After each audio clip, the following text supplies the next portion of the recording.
শুক্রবার রাতে গাজীপুরের সাবেক মন্ত্রী আকমা মোজাম্মেল হকের বাড়িতে শিক্ষার্থীদের উপর হামলার পর নড়ে চড়ে বসে স্বরাষ্ট্র মন্ত্রণালয়। ওই হামলার ঘটনায় জড়িতদের গ্রেফতার ও দেশের আইনশৃঙ্খলা পরিস্থিতি স্বাভাবিক রাখতে শনিবার যৌথ বাহিনীর সমন্বয়ে অপারেশন ডেভিল হান্ট অভিযান পরিচালনার সিদ্ধান্ত নেয় মন্ত্রণালয়।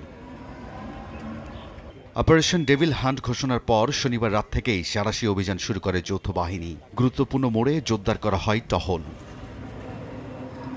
গাজীপুর ডিসি অফিসের সামনে চেকপোস্ট বসিয়ে মোটরসাইকেল সহ সড়কে চলাচল করা বিভিন্ন গাড়ি থামিয়ে তল্লাশি চালায় সেনা সদস্যরা। এদিকে ছাত্র জনতার উপর হামলার ঘটনায় এখন পর্যন্ত 15 জনকে গ্রেফতারের কথা জানিয়েছেন Gazipur metropolitan police commissioner doctor Mohammad Nazmul Karim Khan. গত রাত্রে যে ঘটনাটি ঘটেছে তার জন্য আমি পুলিশের পক্ষ থেকে আপনাদের কাছে ক্ষমা প্রার্থনা করছি, ব্যর্থতা স্বীকার করছি। আমার পাশাপাশি আমি তাদেরকে ছাড়তে চাই না। আমি তাদেরকে প্রত্যেকটা আঘাতের প্রতি আঘাত দিতে চাই। এদিকে বগুড়াতেও চেকপোস্ট বসিয়ে তল্লাশি অভিযান চালায় যৌথ বাহিনী। শহরের সরকারি মহিলা কলেজ এলাকায় সাতমাথা মাটিঢালি সড়কে অভিযানের অংশ হিসেবে যানবাহনের গতিরোধ করে চালায় তল্লাশি।